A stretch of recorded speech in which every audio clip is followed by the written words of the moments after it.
everyone, and welcome. I am Ashley Hasty, the blogger behind HastyBooklist.com. And today I'm here with Stephanie Dray, the author of The Women of Chateau Lafayette. Stephanie, thank you for joining me. I'm very glad to be here. Thank you. So for those of you who aren't familiar with my blog, I have a series of author interviews, which includes some this or that or rapid response answers, first thing that comes to mind sort of thing. So I'm going to start this interview with a few questions I asked Stephanie a few weeks ago for that blog post. So first, author you draw inspiration from? Well, I draw inspiration from an author named Beatrice Chanler, who you're going to meet in The Women of Chateau Lafayette. She started my career with a biography about Cleopatra's daughter, and she's still guiding my literary choices to this day. Favorite place to read a book? In bed, warm under the covers. Book character you'd be best friends with? I think I would be best friends with Hermione Granger because I like to befriend people who are a little smarter than me and much more organized. When it comes to writing, do you prefer pen and paper or computer? I'm a computer girl, and I use Scrivener to get my work done. Favorite decade in fashion history? So these days, I'm really liking the late 1700s because they had those wide side panniers, which could keep people away if they, say, had a plague or if they were in a pandemic. So I think that fashion might come back. Do you have a signature drink? So I'm really a lightweight with alcohol. So normally I would say the Shirley Temple, but I'm going to say the Colonel, which is a drink made by Hennessy for Lafayette in honor of the Marquis de Lafayette, and his motto, which means "Why not?" And I think that's a great motto and for life, and a great drink for those who partake. Oh, I love that. So since I wrote my dissertation on World War II war brides, I tend to gravitate toward that time period when selecting books. It's one of the things that appealed to me about your book. In The Women of Chateau Lafayette alone, you cover three very different time periods, including the 1770s, the 1910s, and the 1940s. Not to mention the time periods you've covered in previous books. So do you have a favorite time period to write about? I'm starting to get pretty comfortable in the Revolutionary era. So I do like the 18th and 19th centuries. But I loved being introduced to new time periods in this work. So I'm looking for other kinds of revolutions to write about. For those who've not yet read The Women of Chateau Lafayette, let's start off with your synopsis of the book's plot. This is a book about three wars, three women, one world-changing legacy, and the French castle at the heart of it all. That French castle being the birthplace of Marquis de Lafayette, who at the age of 19 crossed an ocean against the wishes of his king to fight in the American Revolution. And the legacy that he left influenced the Western world in generation after generation. And the torch was passed and his legacy preserved by women. And so I got to tell the story of three spectacular women who were bound by that legacy at the castle in some of history's darkest hours. So I'm curious what first sparked the idea of this book. Was it the building or was it an individual or a human? I was first attracted to Adrienne Lafayette because I had written with my very dear friend and co-author Laura Camoy, America's First Daughter, which is about Thomas Jefferson's eldest daughter, Patsy Jefferson. And I had also written My Dear Hamilton, which is about Eliza Schuyler Hamilton, the wife of Alexander Hamilton, our first Secretary of the Treasury and current Broadway star. And so Lafayette played an enormous role in the lives of both of these founding mothers. And I was really curious about the women in his life. And of course, the most important woman in his life is his wife, Adrienne, who is bar none the most courageous heroine I have ever written about. And their love story is one for the ages. And so their marriage makes up the heart of this book. But when I realized that Lafayette's birthplace had been a sanctuary for Jewish children, and I'm holding up the memoir by one of the Jewish children who was saved at the chateau during the Holocaust, I realized that the story was bigger than just two people, that they had managed to found a legacy that called to other people in other ages to do good in their name, which I think is the most amazing legacy you can leave. So I wanted to tell that story. So two of the main characters are based on real women, Adrienne Lafayette and Beatrice Chanler. Do you remember when you first learned about either one of those women? I distinctly remember when I learned about Beatrice Chanler and her involvement in this project, because when I found this memoir, Saved by the Spirit of Lafayette, I had to know how on earth did Lafayette's birthplace, his castle in the remote mountains of deepest France, how did that become a sanctuary for children? And the answer was that philanthropists during World War I had purchased the chateau and turned it into a preventorium, which is a fancy way of saying it's a sort of medical facility for pre-tubercular children before the advent or the invention of penicillin. Now, the philanthropist who was the moving spirit behind this purchase was Beatrice Chanler. And when I heard the name, or saw the name really, I thought, Beatrice Chanler, where do I know that name? I know it from somewhere. And I looked up over my bookshelf and I saw a book by Beatrice Chanler. And that book was Cleopatra's Daughter, which is the biography that started my career, because my very first book is called Lily of the Nile, and it's about Cleopatra's daughter. So when I saw this, I shrieked, and my husband came running down the stairs to find out what was wrong with me. And I was very excited, and I thought this couldn't possibly be the same woman, could it? And then it really was. It was the same woman. And so after that, she has been haunting my life in the best possible way. And I will always remember that sort of rediscovery of Beatrice Chanler. Did one of the three women who are the main characters of this novel emerge as one of your favorites, or was there another character in the novel that kind of won you over? So I wrote the stories separately before entwining them. And what that means is that whoever I was writing at the time was my absolute favorite, because you get into their skin and you stay there. You have to live in their lives. I loved all of these women, and it's very hard to choose. It's like asking to choose between children. But I will say that Beatrice has stayed with me and is the most fun of the three characters. She is the one who has a fine sense of humor, and I just fell in love with her. So readers of historical fiction often want to know what is fact and what is fiction. So of the three main women, Marthe Simone is the only fictional character. What other creative liberties did you take when writing this book? I tried not to take many because I wanted to use the amazing rich history that there really was. But I did have to fictionalize some things in the World War II timeline, in part because that's actually the era of the castle's history about which the least is known, which surprised me because it's the most recent. But the records for this time period have gone missing. And so even though we have firsthand accounts from French resistance who tell us that there were these heroics going on at the castle, we don't necessarily know who they were.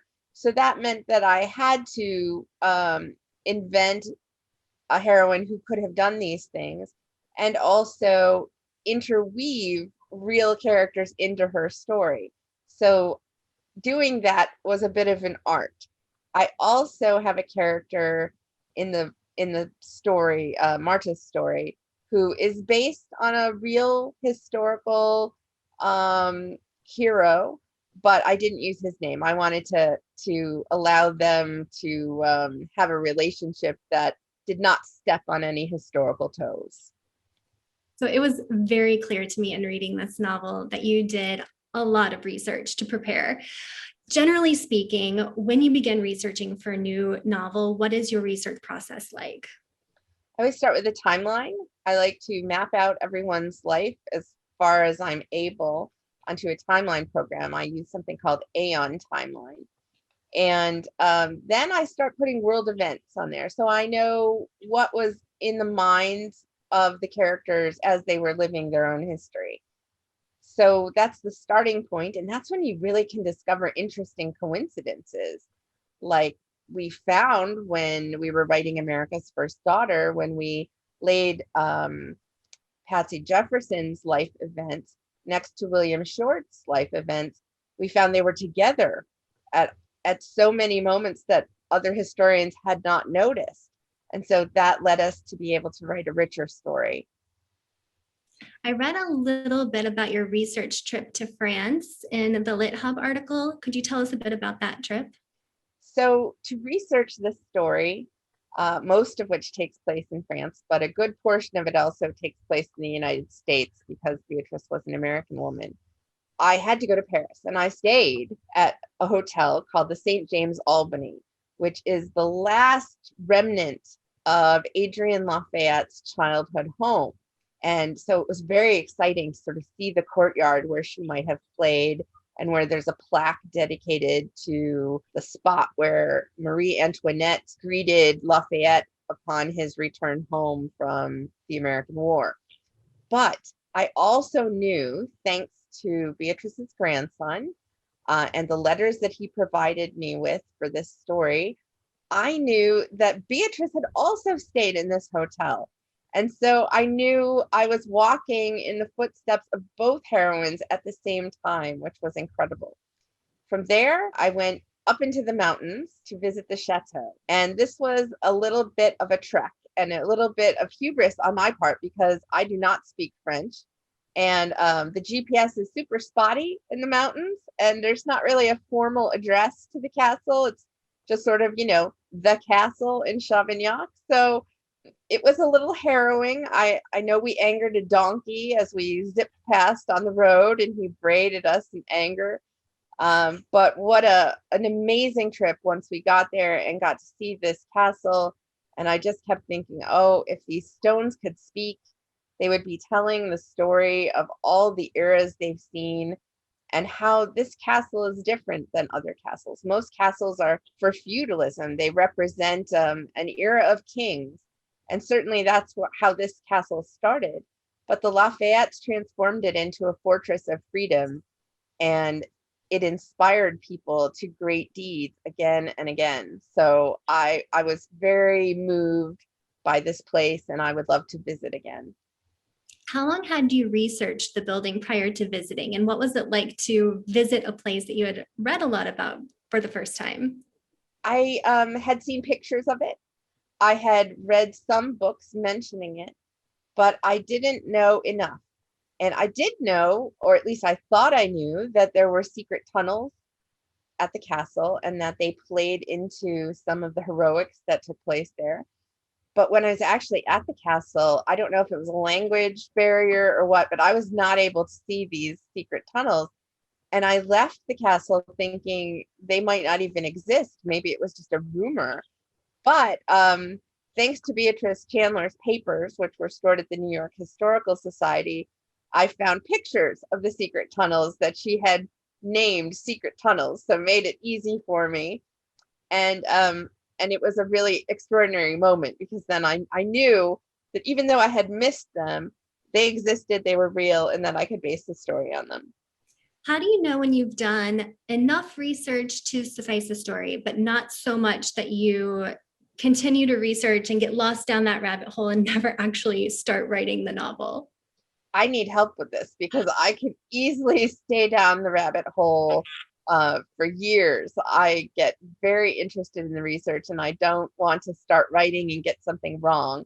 So this is where deadlines come in very handy. I don't get paid unless I turn in the book at a certain time. So sometimes keeping the lights on is all that tears me out of the rabbit hole. I know I have to start writing.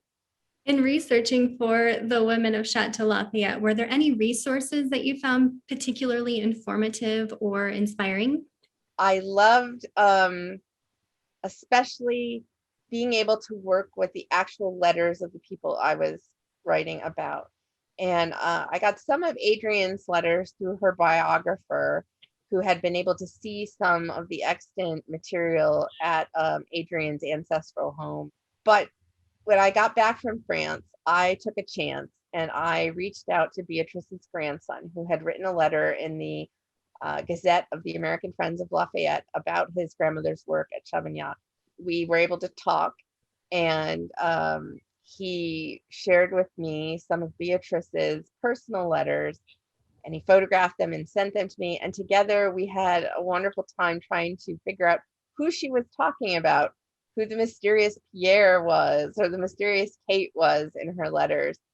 And that really ended up being a turning point for me and the whole book. Well, that is the perfect segue into our next section of the interview. I think it's time to bring in our special guest. So Stephanie, could you tell us how you first made contact with Mr. William Chandler? And this is Beatrice Chanler's grandson. Hi, Bill. Hi, Stephanie. You again. I reached out through email to Bill. We got hooked up by the American Friends of Lafayette, and he replied and he gave me his phone number, and then we had our first interview, and from there we just kept corresponding, and it was really lovely because as you're going to find out, he is a wonderfully warm man, and we just it's become a good friendship for me, and I have really enjoyed working with him. In fact, I miss having him as my partner in crime on my new books. Well, welcome, Mr. Chandler. Thank you so much for joining us. I'm curious, are you contacted often by historical researchers asking for your grandmother's personal papers? And what did you think when Stephanie reached out to you? First, Ashley, thank you for having me. It's been an educational experience for me. I've heard from biographers and historians occasionally, but never about Beatrice. Most of the attention has been about her husband, my grandfather, William Master Chandler, who has played more of a prominent part in stories told by the family, especially my father, who was somewhat of an historian himself. This is a question for both of you. What was it like to work with one another as Stephanie wrote this book? Well, as I mentioned, it was a wonderfully rewarding experience for me. I was able to get a real insight on Beatrice, but also I got to feel like I was helping with a discovery of Bill, of your grandmother. So it was really gratifying for me. I agree. Before you came into my life and reached out to me, I knew very little about her. I would ask my father, what can you tell me about her family? And he was always very vague, and because the information that is on Wikipedia, and it basically public information, has a lot of false information. So over the last 2 years, it's been a real discovery process with you. So now I feel that I have a grandmother who I know as well as anyone, thanks to you. And I do want to mention that early in the process, I had discovered that you had written on Find a Grave, which is a site that helps connect people to, it's sort of a genealogical site. You had said that you were looking for your grandmother and that you would find her. And I think you did. And that's really moving to me. Well, it's been an illuminating experience. As of a year or two ago, I always thought that she was born in Charlottesville, Virginia. She came from an old Southern family, but that's turned out to be not the case. And so over the last couple of years, it's been a little bit of a genealogical investigation with one of my new cousins that I was able to find. And together, we're able to locate her family history and who she really is. There was an article in the New York Post about some of those family secrets that were uncovered during Stephanie's research. In the article, Stephanie said that revealing the secret to the family was a very uncomfortable thing to communicate. What was that like, learning family secrets from Stephanie? Some of it was a little difficult. I mean, I would say one of those issues was discovering that she was born illegitimately. Her mother and father had a very short relationship, and then her mother moved on. And at that point, Beatrice was known, she was born Minnie Collins in Dartmouth, Massachusetts, on May 7th of 1880. And her mother had moved to Dartmouth from Fall River. And shortly after that, her mother moved with a married man named George Ashley to Boston. And so there were a lot of truths that I had no clue about until very recently. No, but it just makes my grandmother's story all the more romantic, all the more amazing, what a life she had. And this is a portrait of my grandmother by Julius LeBlanc Stewart. But I grew up at a time where my father would have portraits and pictures of his mother. So I always knew that she was an actress, a performer, and I assumed that her name, Minnie Ashley, was just a stage name, but as it turned out, it wasn't. The article ends with a quote from you saying, "I hope the book is going to be a bestseller." Have you read The Women of Chateau Lafayette? Oh, absolutely. It's a true epic. It's beautifully written. No, it's a story about three dynamic women. And no, naturally, I have a particular favorite, but I think that everything about the book is exceptional, and I'm proud to be associated with it. How did you think of how Stephanie portrayed your grandmother in the book? I think she was spot on. No, she was able to develop the skeletons that were in her personal correspondence, really develop her character. And I think, Beatrice was really, who she was as described in the Women of Chateau Lafayette. And I feel proud to have actually walked in her footsteps.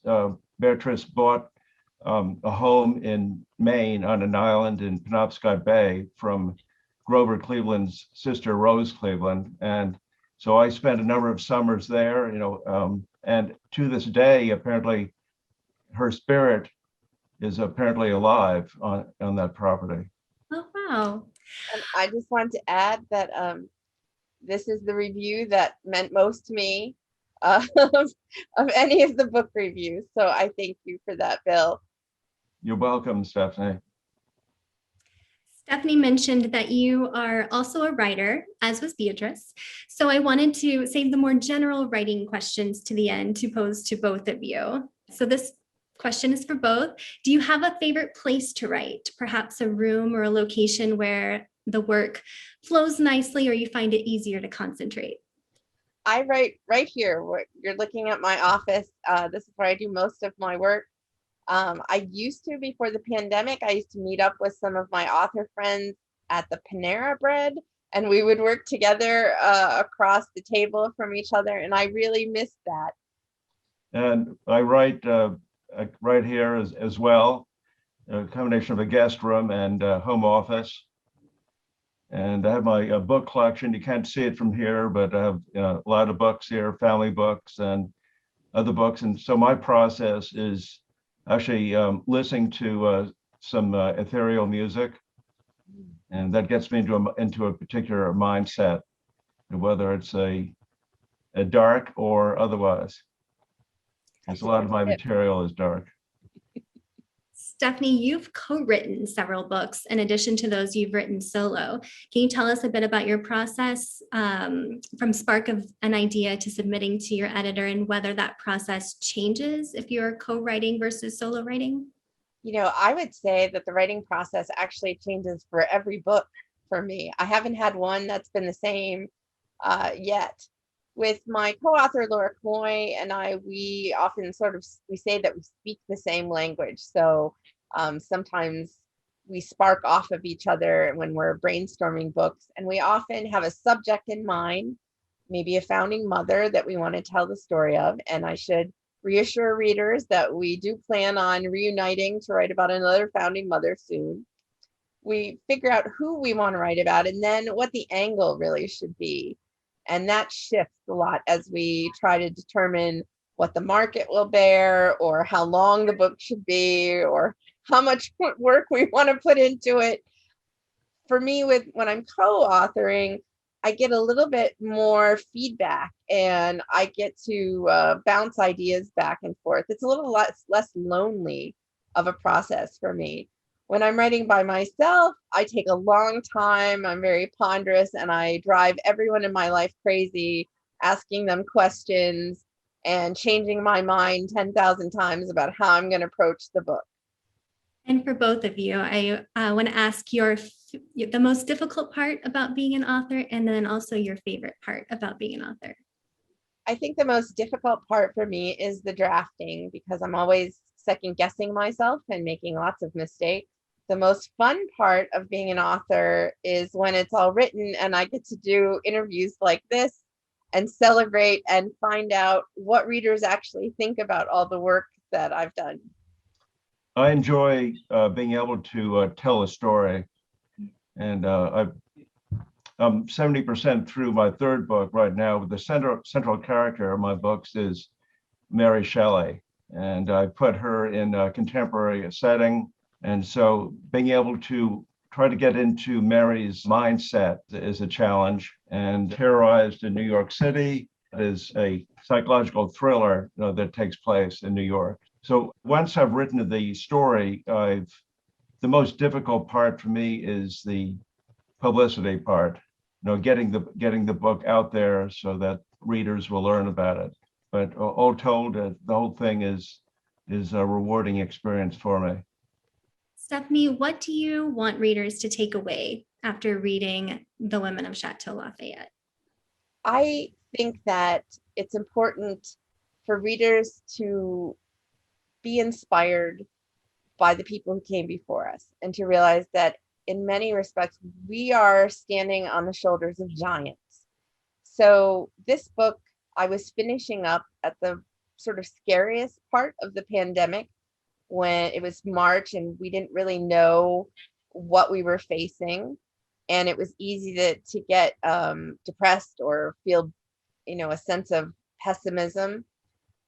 But then I kept thinking to myself, stop your whining. This is not World War II or the French Revolution or World War I. Look at the way that these women that you're writing about reached down inside themselves and found the courage to meet the challenge of their moment. And every generation will have a challenge that they have to meet. And so if readers come away from this book feeling a little bit stronger, a little bit more courageous, a little bit better about facing whatever challenge is in their way in their lives, then I will have done my job and I'll feel really good about that. I want to thank you both for joining me today and remind everyone that there are signed copies of The Women of Chateau Lafayette available at the Novel Neighbor. Thank you, Ashley. Thank you so much. Oh, this has been really fun.